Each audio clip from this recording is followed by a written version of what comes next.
Tenochtitlan y Tlatelolco habían caído. Cortés era ahora la máxima autoridad en la Nueva España. Todo parecía que ya estaba bien, todo pintaba hermoso, pero aún faltaban enemigos por vencer y dificultades por sortear.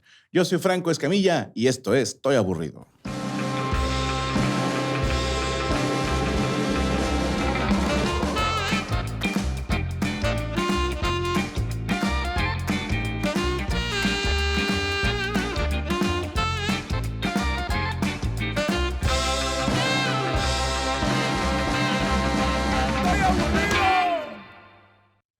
A principios de diciembre de 1521, Cristóbal de Tapia se presentó ante Jorge de Alvarado, hermano de ya saben quién, que era representante de Cortés en San Juan de Ulúa como nuevo gobernador de la Nueva España y que había sido enviado por el rey. Este tal Cristóbal de Tapia venía a decirle a Cortés, ¿saben qué? Me quitan a Cortés a la chingada, ahora yo voy a ser gobernador de la Nueva España, por órdenes del rey. Y obviamente los leales a Cortés le dijeron, o sea, sí está chido, pero tira paro, primero habla con el capitán, porque él es la máxima autoridad en estas tierras. Y Cristóbal de Tapia le escribió en chinga a Cortés, donde le decía quién era, de parte de quién venía, de qué lado le colgaba y si podía concertar una cita, ya sea en Tenochtitlan o en San Juan de Ulúa. Cortés ya sabía que Tapia andaba por ahí antes de que le llegara la carta, porque en chinga le llegaron con el chisme. Y también en chinga Cortés empezó a moverse porque, repito, Hernán Cortés se sabía las reglas del juego y era bueno jugando. Por cierto, acaban de perder el juego. El capitán envió a Sandoval a Nautla, que en ese entonces le decían Medellín, para que fundara un regimiento con sus respectivos alcaldes y regidores. Esto a pesar de que era una población enteramente totonaca y no había castellanos en ella. Y al mismo tiempo fundaron un regimiento en Tenochtitlan, por lo cual ahora tenían 4 entidades oficiales fundadas en la Nueva España: la Villa Rica de la Veracruz, Medellín, Tenochtitlan y la recién fundada Segura de la Frontera. Así llamaron a un destacamento en la zona de Tepeaca. Y Cortés le mandó una carta a Tapia diciéndole, oye, qué chido que viniste, güey. No se me ocurre mejor persona para gobernador de la Nueva España que tú. Deberías de venir a Texcoco a cotorrear. Y Tapia, que ya se había comunicado con Alderete, no sé si recuerden que era el tesorero del rey, que fue el que acusó a Cortés de que solo repartía oro a los que le caían bien. Y este señor Alderete sabía que Cristóbal de Olid estaba molesto con Cortés y le enseñó la carta que le envió Cristóbal de Tapia. Le dijo, ¿cómo ves, güey? Va a haber nuevo gobernador, dale vuelta a Cortés, lo matamos y que se quede Cristóbal Tapia como el nuevo chingón. Aparte se llama como tú. Pueden ser Cristóbal de Tapia y Cristóbal de Olid. Los Cristóbales, ¿no? Y los dos fueron con Francisco Verdugo, este güey que lo habían acusado de que según había armado un complot y luego siempre no. Bueno, y aparte fueron con amigos de Velázquez para decirles, hay nuevo gobernador, ¿cómo ven? Y entre todos estuvieron de acuerdo, a huevo, vamos a apoyar a Tapia y si Cortés se pone pendejo, lo apresamos. Cortés se enteró de esta reunión y en corto le quitó el bastón de mando a Cristóbal de Olid, quien era lugarteniente gobernador de Tenochtitlan. Dijo, pues ya no eres. Y le escribió a Tapia para decirle, oye, ¿sabes qué, carnal? Ahorita hay un pedo en la ciudad, estamos recarpeteando, hay un chingo de marchas de maestros. Entonces, para evitar que los indios se sublevaran, dijo que era mejor no mostrar cambios en el gobierno. Dijo, ahorita cualquier cambio se puede tomar como debilidad. Y mandó a Fray Pedro para explicarle todo este asunto, como mira, ahorita ni le muevas porque acabamos de llegar.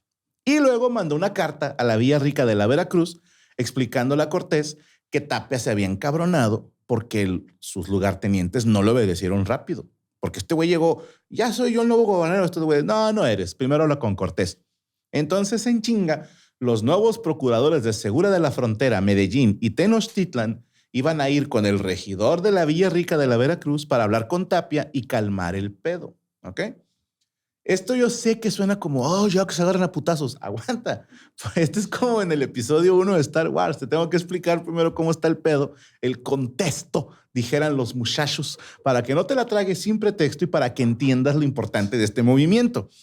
Tapia se juntó en Zempoala el 24 de diciembre con los procuradores, que eran Alvarado, Corral, Monjarás, Simón de Cuenca, Vázquez de Tapia y Gonzalo Sandoval, y Diego de Soto y Diego de Valdenebro. Todos ellos eran fieles a Cortés.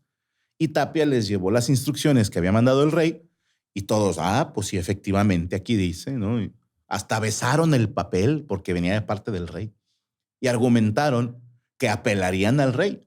Porque fíjate, esto sí es un movimiento muy lindo.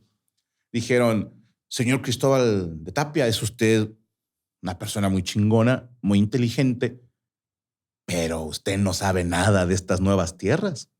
No sabe cómo está aquí el pedo. A pesar de que es usted una persona jurídicamente calificada, la Nueva España requiere de ciertas cualidades que Cristóbal de Tapia no posee. Y Hernán Cortés sí. Y ustedes se preguntarán, ¿cuáles son esas cualidades? Pues haberla conquistado. Así de huevos ahí, perdónenme. Pero también yo digo, qué mal pedo que Hernán Cortés se avienta la chamba de conquistar y una vez que ya hizo la chamba digan, ¿sabes qué? Te vamos a quitar, vamos a poner otro güey. No me parece justo. Y Cortés tampoco iba a aceptar.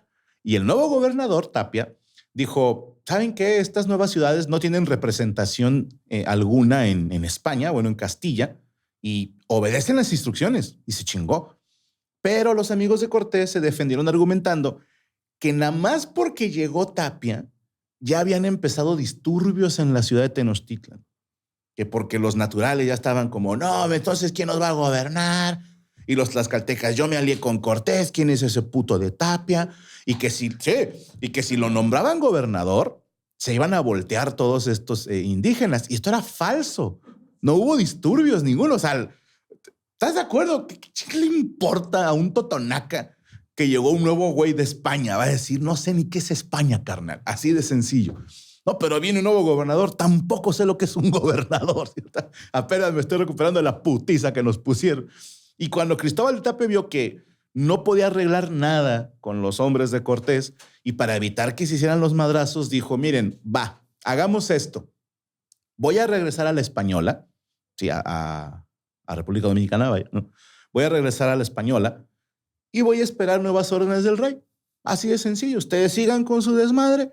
Yo me voy para allá, nada más tiren paro, que se levante un acta de que nos reunimos. Que el rey sepa y la gente en la Española sepan que esta reunión se llevó a cabo. Y los procuradores dijeron, sí, a huevo. Todos firmaron, hasta le regalaron esclavos africanos, caballos. Y Tapia apenas estaba organizando su regreso a la Española cuando llegó Alonso Ortiz de Zúñiga. ¿Quién es este güey? Bueno, este vato venía con Pánfilo de Narváez. Y en chinga, cuando supo que venía Tapia, fue a decirle, mira, yo soy representante de Alderete, el tesorero del rey, y traigo unas cartas que el contenido no se sabe, pero en cuanto Cristóbal de Tapia leyó esas cartas, cambió de opinión. Yo no sé, se especula que eran a lo mejor cartas de los velasquistas diciéndole, carnal, aguanta vara, aquí tienes aliados, habemos muchos que estamos en descontento con Cortés, no lo sé. El caso es de que Tapia dijo, ¿saben qué? Me voy a quedar aquí en la Nueva España. Y los procuradores, los amigos de Cortés, dijeron, no se puede, güey. Tu sola presencia está provocando manifestaciones y marchas y ya desmadraron negocios, güey. Y están todos diciendo que vamos a gentrificar y la chingada. Entonces, sí, no, mejor regrésate porque ahorita hay un desmadre. Y Tapia dijo, no, yo aquí me voy a quedar. Entonces Sandoval ya le dijo, mira, así va a estar el pedo, carnal. ¿Vas a regresar en tu barco o te regreso yo en una pinche canoa? Así de huevos, o sea, ¿te regresas o te regreso? Y ya Cristóbal de Tapia, cuando vio que los putazos eran en serio, dijo, no, pues está bien, sí me voy. Y los procuradores regresaron en chinga a Coyoacán para decirle a Cortés, carnal, aquí hubo pedo. Y en chinga Cortés dijo, Olida andaba ahí uniéndose con estos putos, está bueno. Pues ya no eres el bueno en Tenochtitlan. Y Jorge de Alvarado, que se habían andado aliando con este Cristóbal de Tapia y con Alderete, le dijo, pues tú también ya no vas a ser el bueno en la Villa Rica de la Veracruz. Es más, el mismo Pedro, la reconcha de tu bisabuela de Alvarado, le dijo a su hermano Jorge, Le dijo, eres un cerdo, un bobo, y nunca más te llamaré hermano. Así de huevos. Don Hernán en chinga mandó a apresar a Ortiz de Zúñiga y a Francisco Verdugo, que dices, otra vez, por andarse aliando con Tapia, y mandó a encerrar a García del Pilar. Y dices tú, chinga, ¿y ese güey qué? Pues García del Pilar cometió este error cuando le dijeron, oye, fíjate que viene Cristóbal de Tapia y va a ser nuevo gobernador de la Nueva España. Y el vato dijo, ahora tenemos nuevo gobernador. Y por eso lo apresaron. Porque dijeron, sí, puto, usted está del lado del nuevo, pues va para el tanque. Aquí quisiera contarles una anécdota.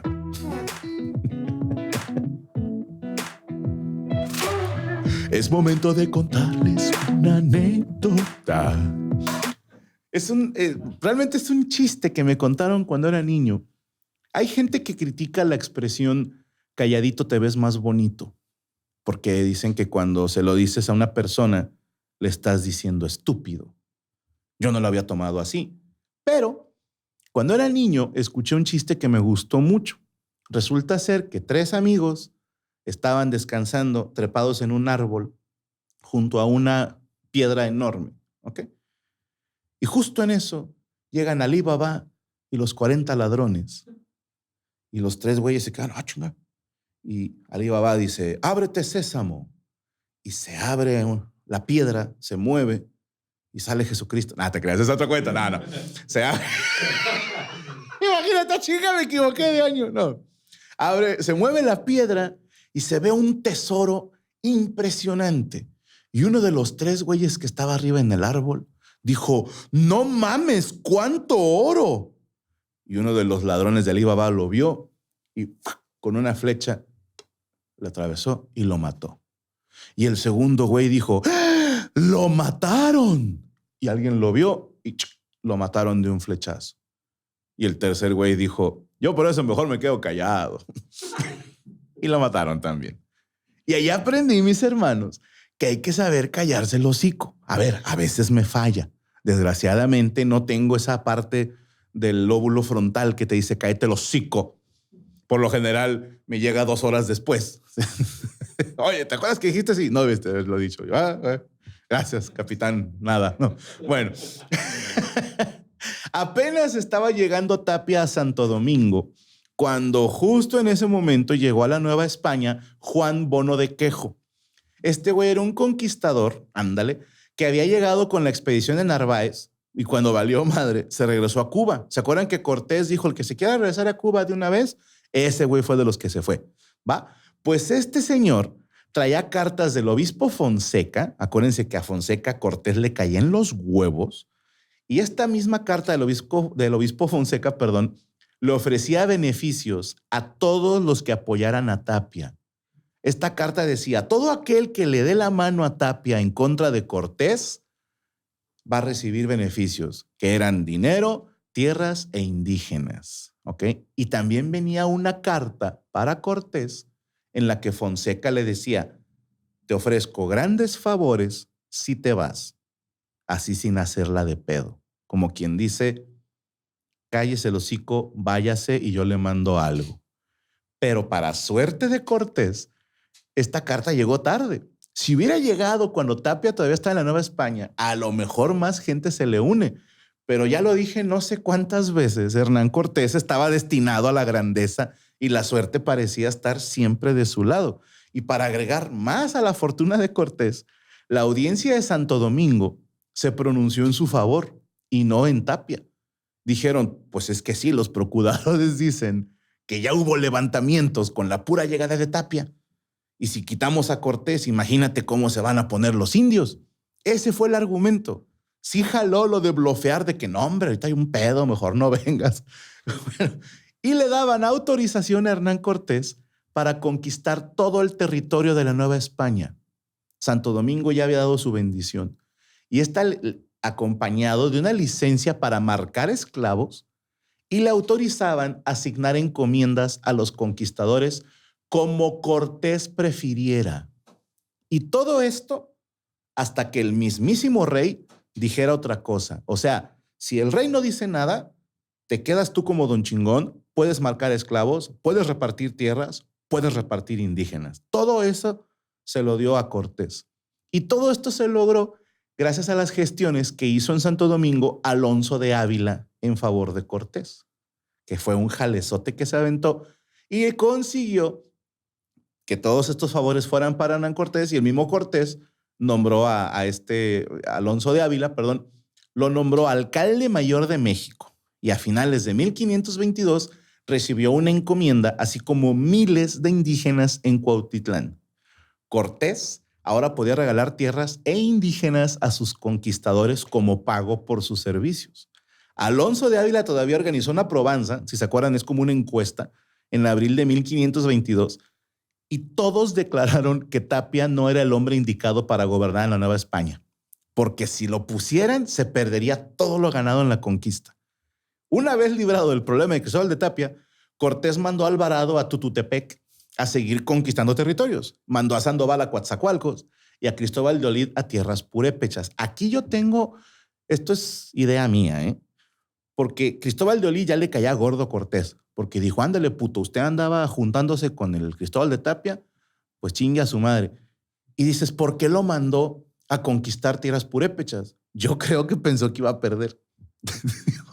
Dijo, vete, y si lo matan, va a decir, uy, ¿qué creen? Se murió otro de los traidores. Pero bueno, Alvarado avanzó a Tehuantepec, donde gobernaba un zapoteca que era pariente de Moctezuma. Y este güey en chinga ya se había sometido a los castellanos un año antes. Y todavía Alvarado lo mandó a encerrar. ¿Por qué creen? Porque sospechaba de una traición. Sí, dijo, este güey es traidor. ¿Por qué? Pero si está sometido hace un año, sí, pero va a rebelarse. Y lo mandó a ahorcar. Y no nada más a él. Mandó a ahorcar a Salamanca y a Bernardino, otros dos soldados, porque dijo que andaban disuadiendo a los demás para que lo traicionaran. Alvarado reunió un chingo de oro, misma cantidad que fue enviada a Cortés, pero el capitán se la guardó para sí mismo. Esto provocó que después Alvarado y Cortés se pelearan. Es impresionante cuántas pendejadas hizo Alvarado y nunca pasó nada. Cortés se guarda una lana y Alvarado se enoja. Y se dejaron de hablar. Dices, neta, después de tus pinche mil... Bueno, Sandoval se tuvo que aventar un tiro en Coatzacoalcos y logró fundar el regimiento llamado Espíritu Santo y le concedió tierras e indígenas a los conquistadores que se quisieran quedar ahí a vivir. A pesar de que no eran concesiones formales y luego tuvieron que ser confirmadas, se tiene de estas como registro de las primeras encomiendas en la Nueva España. Que lo de las encomiendas a mí me hace un poco de gracia. Traguito. Lo voy a explicar y espero, a ver, obviamente se van a encabronar todos los prohispanistas, pero hay que ser honestos, porque decían, es que España, bueno, Navarra y Castilla, no tenía esclavos. No, sí había. Había un chingo de esclavos africanos que, de hecho, el Caribe perdió casi a toda su población original. Sí, o sea, no es casualidad que, por ejemplo, en Cuba, en Haití, en Santo Domingo, haya mucha gente de raza negra. Originalmente no eran así. Eran morenos. Pero la población natural se murió. La gran mayoría se murió. Te dicen, es que la viruela. No, no, no. Antes de que llegara la viruela ya se había muerto más de la mitad. ¿Por qué? Por el trabajo que tenían que hacer. Pero no eran esclavos. No, esto es una joya que se aventaron. Hay que reconocer. Es una joya del Reino de Castilla. No son esclavos, son encomiendas. ¿Ok? ¿Cuál es la diferencia? Bueno, una encomienda es una porción de territorio que ya es tuya. Ajá. Y te incluye gente. Son esclavos. No. No, esta gente es tuya. Como un esclavo. No. Es un encomendado. Ok, pero ¿cuál es la diferencia con el esclavo? Y ahí empieza lo que yo llamo un chespirito. No de dejar a tu esposa. No. Lo que yo le llamo un chespirito es un chiste que él escribió para Viruta y Capulina y después lo hacía el Chavo del Ocho. Porque dices, es que un encomendado es una persona que te pertenece. Dices, ¿y un esclavo? También. No, pero el encomendado trabaja para ti. Y el esclavo también. No, pero el encomendado no recibe un salario, o sea, recibe comida y vivienda. Y el esclavo también. Y así te vas. Y cuando ves toda la tabla, la encomienda y la esclavitud es lo mismo. Te dicen, no. Pero al esclavo se le marcaba con un hierro candente. Y al encomendado también. ¿Ok? Bueno. Cristóbal de Olid llegó a tierras purépechas en el verano de 1522, acompañado de Andrés de Tapia y Cristóbal Martín de Gamboa. Ellos como capitanes, al frente de 20 jinetes, 20 ballesteros y 130 infantes. Recordarles que me refiero a infantería, no que traían 130 niños, la concha tuya. No encontraron resistencia porque el Cazonzi se refugió en Uruapan, abandonando la capital de Tzintzuntzan. Aquí debo de corregir, alguien me puso que en la pronunciación purépecha se dice Tzintzuntzan. No sé porque pues, no hablo purépecha. Y si tú lo escribes normal en Word, le pongas o no le pongas acento, te lo marca como error. Entonces, no sé, perdónenme. Yo voy a decir Tzintzuntzan porque alguien me dijo que así eran los comentarios. Y si no es cierto, chingas a tu reputa madre. Yo confío en ti, perro. Bueno, Olid aprovechó para saquear el palacio del Cazonzi en busca de oro y mandó arrojar a los ídolos del templo. El Cazonzi regresó y si bien aceptó la presencia castellana, no se declaró vasallo del rey. Y se cuenta que el Cazonzi estaba sorprendido por esa necesidad de los castellanos por oro, al grado que llegó a comentar, pues a lo mejor esos güeyes comen oro. Es la única explicación porque les ofrezco, ¿quieres comida? ¿Quieres agua? No, quiero oro. Pues a lo mejor eso comen, que se me hace una explicación válida. Pues, ¿para qué la quieres tanto? Es como a todos aquellos que hasta parece que comen. Bueno. Como dice el maestro Aldo, les gusta más que la comida. Bueno. El Cazonzi fue llevado a Tenochtitlan durante 4 días, donde le agasajaron y mostraron el poder de las fuerzas castellanas, lo cual le hizo volver con una actitud sumisa hacia los castellanos. A finales de 1522, Juan Álvarez y Juan Rodríguez intentaron conquistar Colima, pero no contaban con que ahí se encontraban las fuerzas de Colimol, o apodado Colimán, el güey tlatoani de los colimecas en el señorío de Colima. Colimán les puso en toda su madre a los castellanos en la batalla de Alima y tuvieron que replegarse. Cristóbal de Olid dijo, es que no he ido yo. Y fue a Colima con aliados purépechas y aparentemente consiguió apaciguar la región. Pero en cuanto se movieron a otro lado, se volvió a levantar la rebelión que terminó venciendo a los invasores una vez más. Tuvo que llegar Gonzalo de Sandoval y sus fuerzas, ya con aliados tlaxcaltecas y mexicas, para poder vencer a Colimán en la batalla de Tecomán en 1523, donde se cree que Colimán perdió la vida. Aquí no estoy seguro de cómo se llevaron a cabo los hechos, porque hay fuentes que dicen que Colimán venció 2 veces a Juan Rodríguez en Trojes y Tecomán y una vez a Cristóbal de Olid y Francisco Álvarez Chico en Alima, pero que perdió contra Gonzalo de Sandoval en Tecomán. Y hay otras fuentes que dicen que Colimán murió en la batalla de Alima. Lo que es seguro es que le dio batalla a los castellanos y purépechas en más de una ocasión. Bien ahí, mi querido Colimán. Saludo a todos los colimeños, se les dice. Es el gentilicio. ¿Sí? Bueno, a la gente de Colima. Un beso, nangos. Cortés se dedicó a reforzar la Villa Rica de la Veracruz y San Juan de Ulúa, ayudando a sofocar rebeliones de indígenas de zonas cercanas a Jalapa, derrotando a los rebeldes en Ayotochquitlan, pero los que realmente le provocaron dolores de cabeza fueron los huastecos, que pinches huastecos no se dejaron y se enfrentaron a fuerzas de Garay, el güey de Jamaica, y a fuerzas de Cortés por separado, y a los dos les ganaron. Ganaron varios combates y retrasaron la conquista de los territorios aledaños a su zona. Cabe mencionar que en todos estos combates, los tlaxcaltecas, cholultecas, texcocanos y ahora mexicas formaban parte de las fuerzas de Hernán Cortés, que eso está muy de videojuego. Sí, me recordó mucho a Mega Man, o sea, de que vences a un villano y ya tiene sus poderes. Así Cortés ya tenía soldados de todos lados, cabrón. O sea, imagínate tener las fuerzas y estrategias castellanas más las tlaxcaltecas, más las mexicas. O sea, imagínate un Age of Empires donde puedes tener caballería castellana, arqueros ingleses y la infantería mexica. Y dices, no mames, agrégale caballos mongoles y te la pela el imperio, güey. Y me refiero al de Darth Vader, ¿eh? Okay. Bueno, como aún no se sabía nada de Castilla y Cortés todavía no tenía títulos de adelantado o virrey de la Nueva España, mandó una tercera carta de relación a Castilla con Antonio de Ávila y con su Alonso, perdóname, y con su guarura Antonio de Quiñones.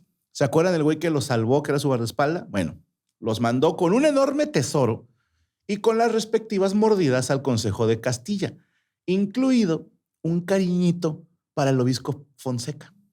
Como ya cállese el hocico, señor, sea mi compa.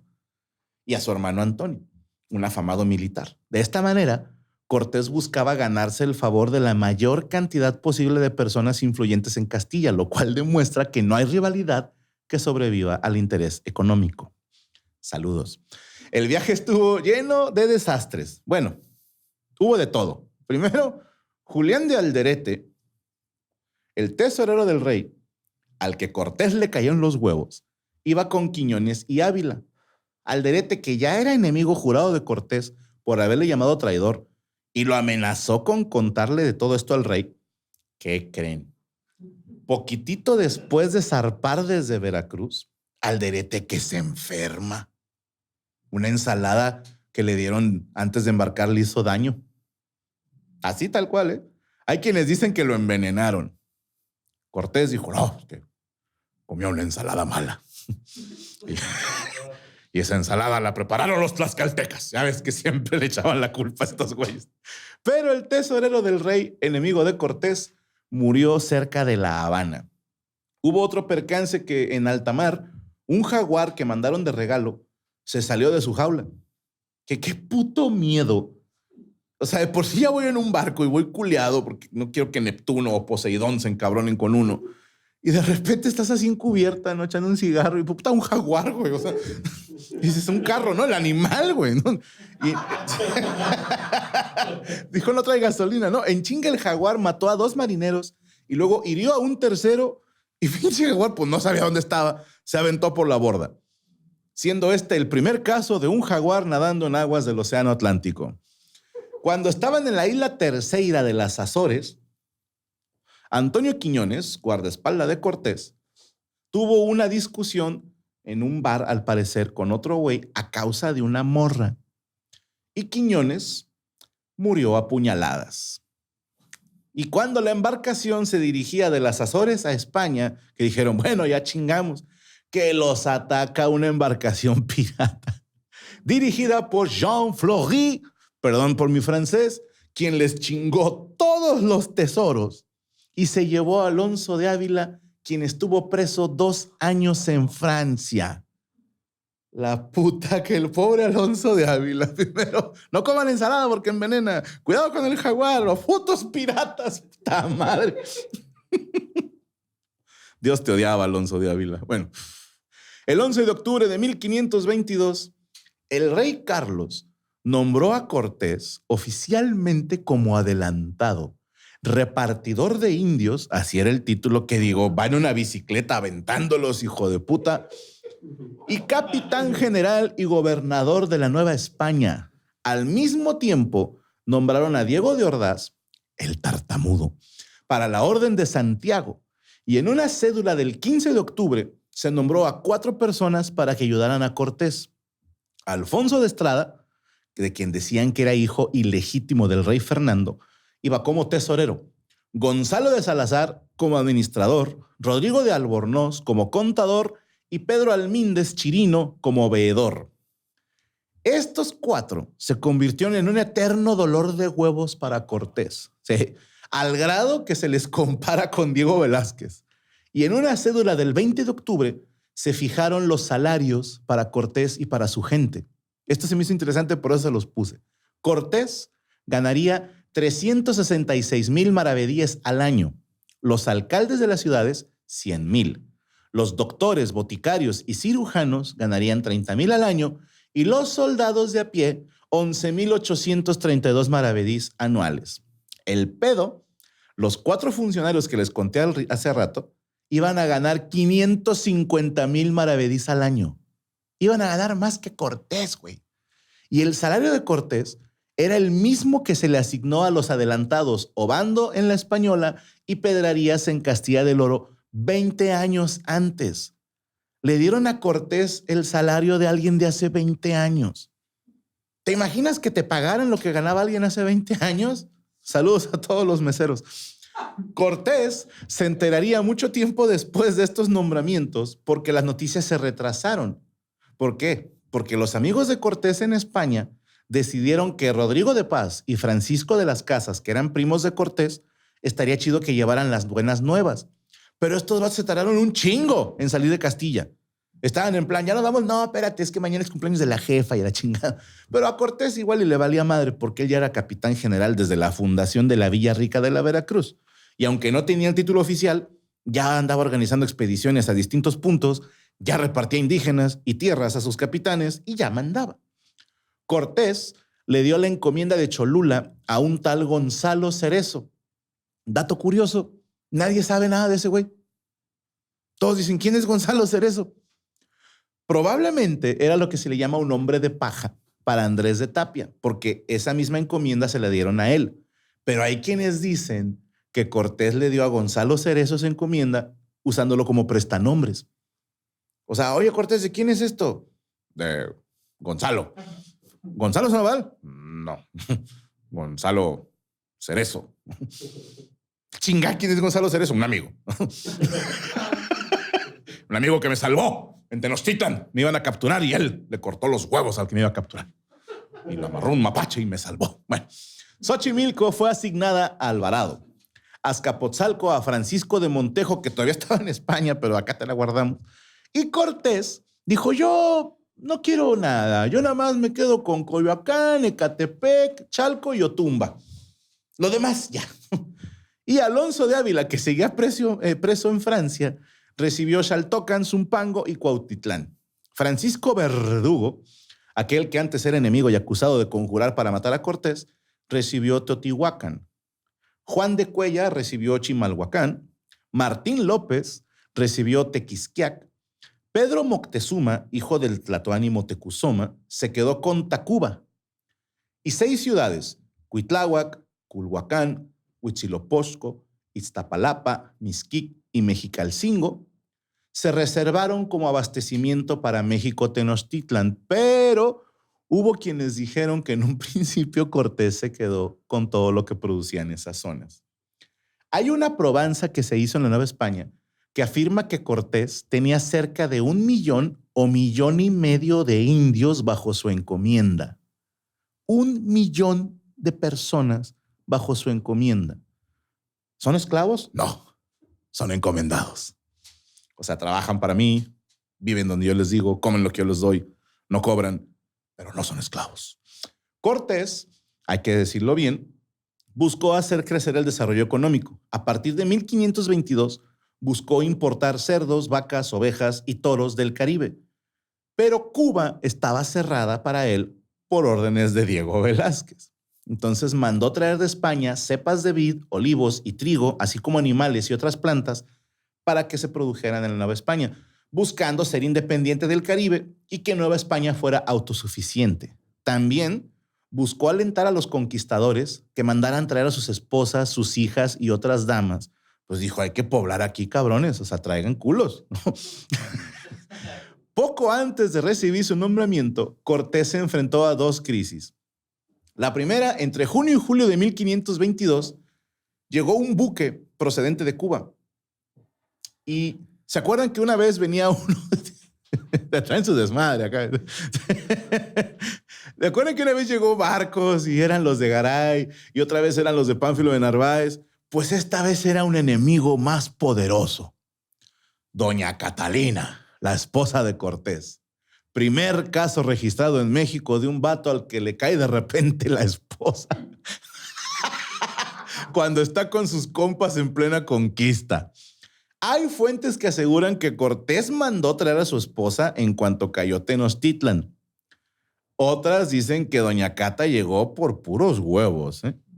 Ambas suenan creíbles, porque quiero pensar que a lo mejor doña Cata le escribía a Cortés, ¿qué pedo, Joto? Ya llevas allá 2 años.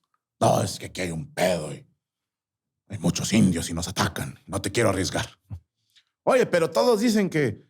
Ay, hago como si fuera texto. Pero todos dicen que los demás traen sus viejas. No, a sus güeyes les vale madre. Yo no te quiero arriesgar a ti. No te vaya a pasar algo, ¿sabes? Pero bueno, Cortés recibió con alegría a su esposa, pero justo hacía poquito, Marina acababa de dar a luz un hijo de Cortés, que lo llamaron Martín Cortés. Luego Cortés tuvo otro hijo y lo llamó Martín Cortés. La concha tuya, ¿no? O sea, ¿cómo los distingues? Uno es morenito y el otro no. Y no olvidemos que Cortés tenía un harem en su palacio en el que dicen las malas lenguas que tenía alrededor de 40 mujeres, entre indígenas y castellanas, y que entre ellas había madres, hijas y hermanas. A Cortés le gustaban los tríos incestuosos.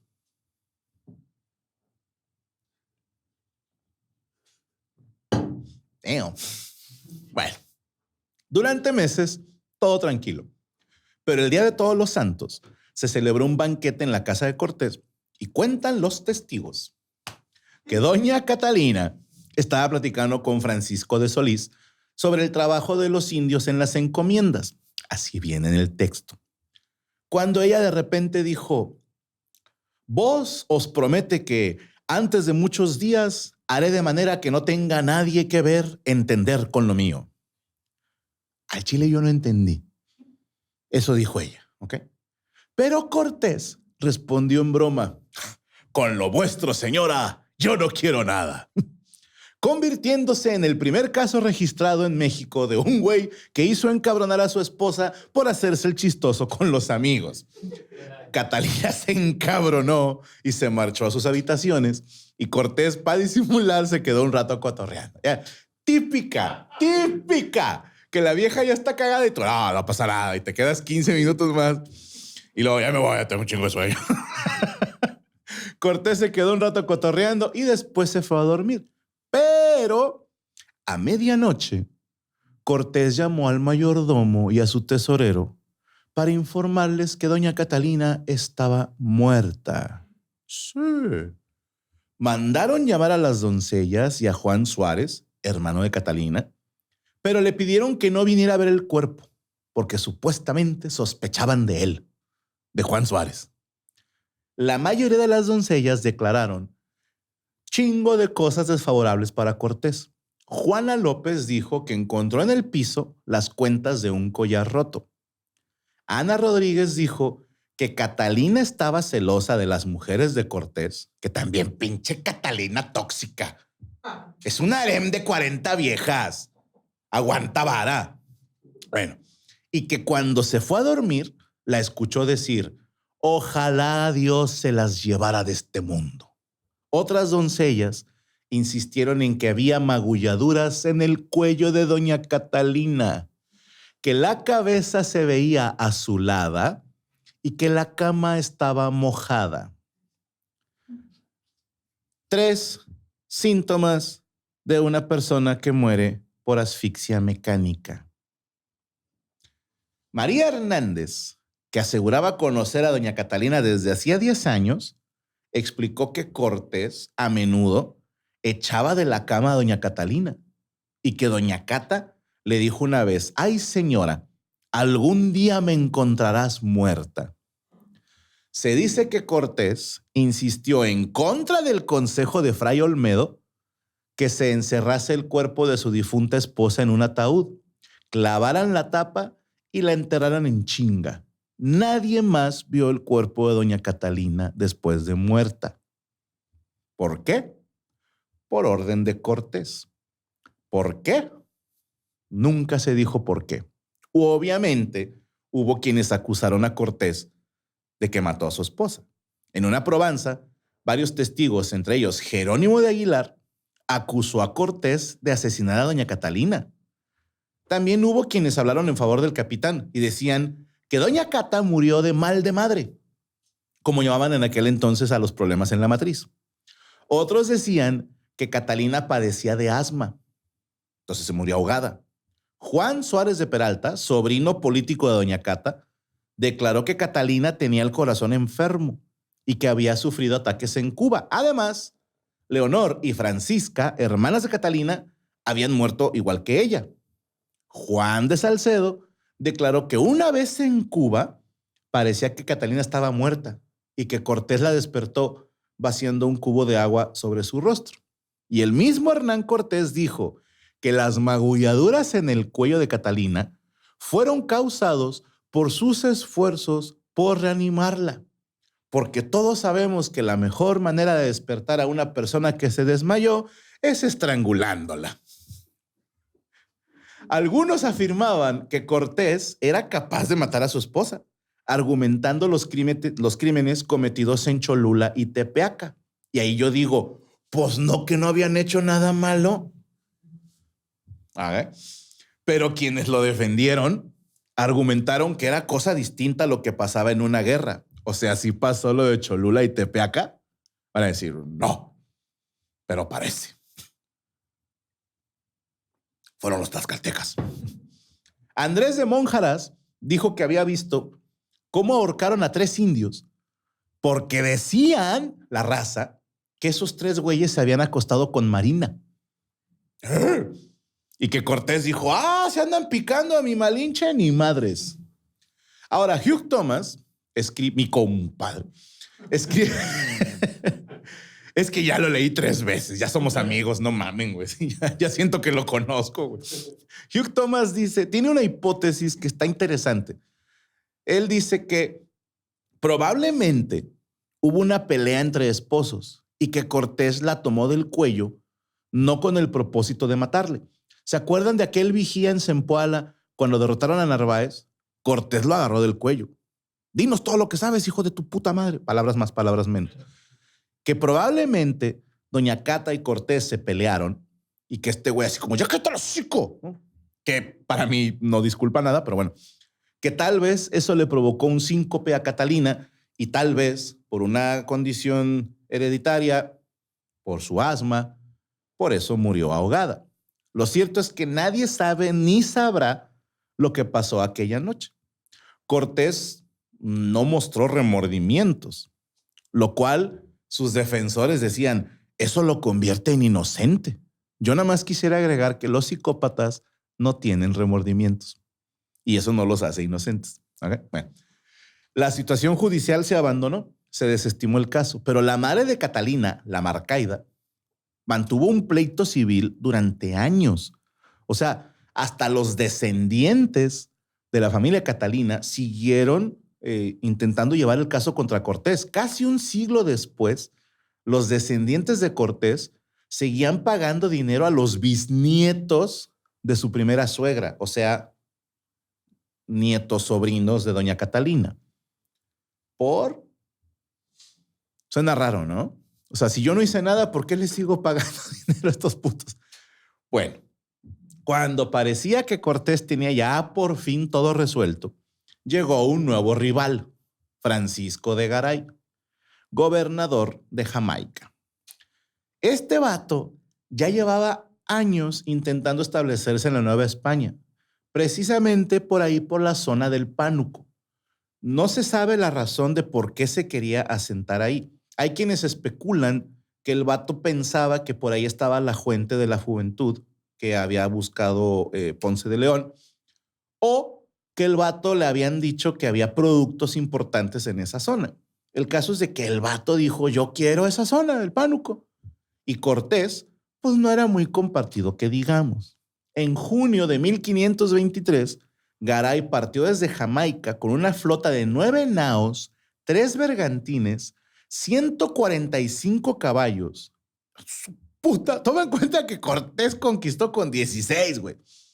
O sea, 145 caballos y 850 castellanos y cientos de indígenas de Jamaica, 200 arcabuceros y 300 ballesteros. Cortés le escribió a Garay diciéndole, tráete una flota grande y yo mismo te ayudo si tienes pedos. Fíjate. Y Garay, que conocía a Cortés, porque él había sido alcalde mayor en Santo Domingo cuando Cortés partió de Cuba y sabía que Cortesillo, así le decía Velázquez, era culero. Sí, sabía que era traicionero. Entonces el vato llega a Río de Palmas en julio, al norte del Pánuco, porque no quiso llegar directo a los putazos. Fundó una ciudad a la que llamó Garayana. O sea, pinche ego. Es como si yo a mi empresa le pongo Frank Hollywood. O sea, no mames. O a mis empleados que se llamen Frank Saúl, ¿no? Frank Derek, Frank Carlos, Frank Isaac, Frank Jesús. Así se van a llamar ahora, putos. Bueno. Y el vato en chinga nombró regidores, procuradores, alcaldes. O sea, se aventó la que hizo Cortés en la Villa Rica de la Veracruz. Y ahora sí, se dirigió tierra adentro al Pánuco. Pero el camino por la selva fue agotador y tuvo chingos de desertores. Garay mandó un lugarteniente a San Esteban para entablar conversaciones con el encargado de Cortés en la zona. Era un castellano de nombre Pedro Vallejo. Y Pedro recibió al enviado y a Garay con amabilidad. Pero en chinga le mandó una carta a Cortés. Oye, ¿qué onda? ¿Qué anda Garay? ¿Qué pedo? ¿Qué hago? Y le dijo a Garay, no los puedo alimentar a todos en San Esteban, porque no es tan grande el asentamiento, pero ¿por qué no se establecen en Tecaluca? Donde Garay cometió la pendejada de decirle a todos los locales, vengo a castigar a Cortés. Y estos en chinga fueron con el chisme, con Pedro Vallejo, el cual dijo, oye, espérame, güey, pensé que venías en buen pedo. Y fue y se enfrentó a las fuerzas de Garay y les puso una chinga que los hizo retirarse. El 13 de septiembre llegaron las órdenes del rey, donde nombraban capitán general y gobernador a Hernán Cortés. Entonces, Hernán ya estaba a huevo, ¿no? O sea, ya llegó la chida y de volada mandó a Pedro, pedazo de cáscara de mierda de Alvarado, junto con Sandoval, a que hablaran con Garay, diciéndole, ¿sabes qué? ¿La andas cagando, mijo? Estás pisando donde estás sembrado. Las órdenes del rey eran que Garay no se metiera a la región del Pánuco. Es más, que se fuera a Espíritu Santo o más lejos. Garay tuvo que aguantar vara y tuvo que obedecer. No solo por las órdenes del rey, sino también porque ya había perdido chingos de soldados en la batalla con Vallejo y muchos que desertaron. A esto agrégale que Pedro Vallejo le capturó sus cañones y sus buques, incluido uno que traía de capitán a nada más y nada menos que a Juan de Grijalva. Pobre Grijalva. Garay llegó como invitado de Cortés, quien lo recibió con todos los honores e incluso le dijo a Garay, oye, ¿por qué no casamos a mi hija que tuve en Cuba, Catalina, y la casamos con tu hijo? Y Garay le dijo, no, no se puede. ¿Por qué no? No, pues mi hijo acaba de morir. ¿Cómo? Sí, lo mataron los indígenas en un combate. Chingada madre. Esa misma noche, Garay tuvo dolores de estómago después de cenar con Cortés y tras exclamar, sin duda estoy mortal, falleció esa misma noche. No estoy diciendo que lo envenenaron, pero está raro que si le caías mal a Cortés y cenabas, te morías o te ahogabas. Saludos, Cata. Bueno, los soldados de Garay que se quedaron en la costa, aburridos, dijeron, pues vamos a matar indígenas. Y los indígenas se encabronaron y los mataron a todos. Agarraron parejo. Y luego se fueron contra las fuerzas de Pedro Vallejo, quien también murió a causa de las heridas recibidas en combate. Cortés ahora por fin estaba feliz. Sus enemigos estaban muertos, presos o en desgracia. La reconstrucción de Tenochtitlan iba viento en popa.